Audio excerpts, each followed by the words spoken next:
Assalamualaikum warahmatullahi wabarakatuh. Kali ini kita di FYI kedua bakal ngomongin rumus di balik kasus. Ada 4 poin atau 4 hal yang bakal bahasin di segmen ini ya. Ceritanya aplikasi rumus fisika lah, simpelnya seperti itu. Yang pertama kita mainan drone ya. Drone atau UAV maaf. Kepanjangannya cari sendiri di Google. Itu bisa terbang kenapa sih? Ada rumus fisika di baliknya, dimana kita harus rekayasa drone tersebut dengan aturan hukum Newton. Jadi kita mau bikin drone itu terbang ke atas, maka harus memenuhi hukum 2 Newton, di mana thrust alias gaya angkat drone-nya itu harus melebihi dari bobotnya si drone ya. Thrust sendiri atau gaya angkat sendiri diciptakan atau tercipta dari propeller yang berputar seperti prinsip dari helikopter seperti itu. Dan ketika di suatu ketinggian ingin dijaga ketinggiannya, maka ketika ingin pada suatu ketinggian dijaga tetap ketinggiannya atau dengan kata lain mode altitude hold, maka hukum 1 Newton harus diberlakukan alias direkayasa kecepatan propellernya sehingga nilai dari thrustnya menyamai nilai dari bobotnya. Nah, biasanya untuk kemampuan menjangkau suatu ketinggian alias menciptakan thrust itu jadi salah satu indikator dari spesifikasi drone ya. Bisa kita lihat di sini punya DJI ada perbandingan thrust to weight, di mana nilai-nilai ini juga punya parameternya untuk peruntukannya.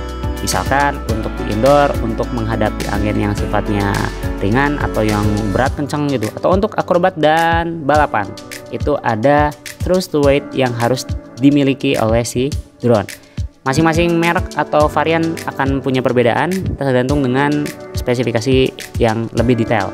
Yang jelas kita bisa lah main ke Half Chrome buat lihat indikator-indikator ini untuk keperluan apa drone nanti kita pakai gitu. Kemudian masih bicara tentang drone dalam mode altitude hold, kenapa propeller itu tidak menyebabkan si drone itu muter-muter? Logikanya propeller itu muter pasti menciptakan torsi kan ya. Jadi torsinya itu harusnya bikin drone muter-muter dong ketika lagi mode altitude hold. Nah, kenapa tidak muter-muter? Karena ternyata si propellernya disetting untuk berpasangan, sehingga ada 2 propeller menciptakan torsi searah jarum jam, 2 propeller lainnya menciptakan torsi berlawanan jarum jam, sehingga nantinya tercipta kesetimbangan rotasi alias bisa dijaga tidak berputar-putar alias dijaga tetap gerakannya ya. Nah, kalau tadi persoalan dijaga tetap ketinggiannya itu balik ke hukum pertama Newton, itu sigma F sama dengan 0. Kita meresultankan gayanya 0 antara gaya thrust alias gaya angkat dengan gaya berat.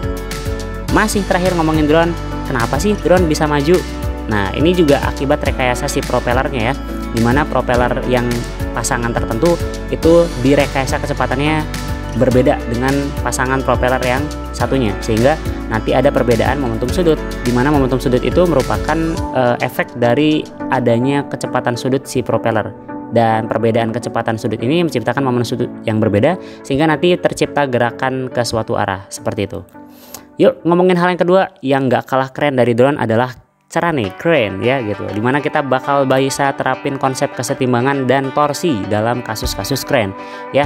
Terlihat banget di crane ini kita bakal pakai konsep kesetimbangan karena harus menyeimbangkan antara beban yang mau diangkat ke atas dengan beban dari si settingan crane-nya, sehingga nanti kita bisa naikin barang itu untuk keperluan topping mungkin, atau bawa material berat ke atas yang nggak mungkin digotong pakai orang lewat tangga atau lift ya. Jadi crane ini simple dari sisi rumusan tapi fundamental dari sisi fungsinya. And then kita ketiga yang nggak kalah kerennya juga sampai sekarang masih berkembang teknologi dan rekayasanya, yaitu jembatan ya, dimana jembatan itu masih pakai konsep kesetimbangan rotasi dan juga kesetimbangan translasi tentunya ya, sehingga analisisnya sebenarnya bisa didaratkan ke konsep-konsep fisika SMA. Hanya saja realitanya ada variabel-variabel lain yang nanti terlibat dalam analisis struktur jembatan. Tapi secara kasar bisa lah pakai fisika SMA di bab kesetimbangan rotasi kita mainan jembatan secara advance seperti itu. Terakhir kita mainan pipa pitot. Namanya lucu sih tapi barangnya keren banget ya. Biasanya ada di pesawat untuk mengukur kelajuan udara di ketinggian tertentu ya. Jadi pipa pitot itu suatu tabung ya, pipa juga namanya ya, dimana pipa tersebut nanti memberikan data perbedaan tekanan yang nanti bakal dikalkulasikan mungkin secara software dan dioutputkan kepada yang namanya airspeed notes atau alat ukur kelajuan udara yang sifatnya panelnya ya. karena input datanya sendiri ada dalam pipa pitot berupa perbedaan tekanan yang nanti bakal seperti ini kan, untuk menjadi informasi bagi pilot untuk mengetahui kelajuan udara di daerah tersebut ya. Oke, bahasin FYI fisikanya. Terima kasih sudah ada di akhir. Mudah-mudahan bisa ketemu lagi di banyak hal keren lainnya di edisi 3 mendatang. Terima kasih.